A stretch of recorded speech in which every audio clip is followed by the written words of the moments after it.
为着要抗议这医科的扩大招生，南韩的医生罢工已经是第3天啊，有超过9000人要辞职。南韩前3大病院的急诊科拢进入红色警戒，不过官方的态度依然是大家真硬，下令要强制复工。今日医师协会是表明支持罢工的行动，一个投票来决定敢要扩大行动。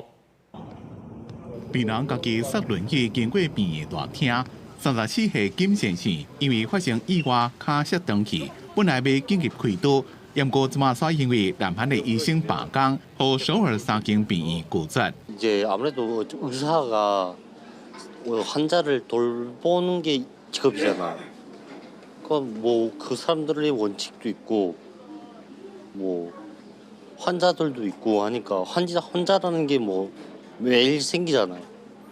어쨌든 치료를 해야 되고 근데 뭐 파업을 한다는 건 좀 아닌 것 같아요. 南韩医生大罢工进入第3天，官方的统计资料，全国100间大型病院已经有要加9300位实习加住院医生提出辞呈，占初级医生总人数超过70%，罢工的住院医生超过8000人。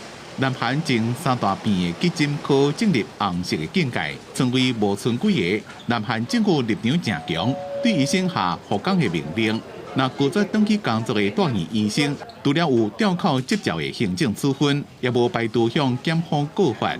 우리나라의 의료 현실을 생각할 때 의료계와 합의되지 않았다는 이유만으로는 더 이상 의료 개혁을 지체할 수 없습니다.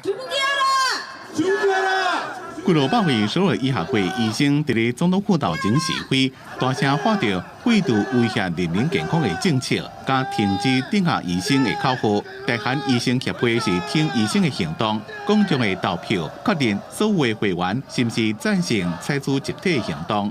70%가 넘는 전공의들은 사직을 해서 근무지를 이탈해 있는 상황입니다. 호소 강력하게 드립니다.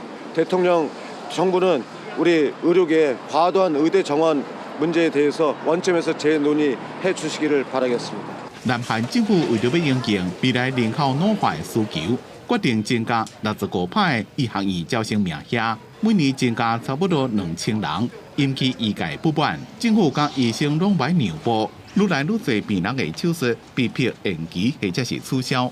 伫咧这场医生甲政府的紧张对立中，病人是受到上大的伤害。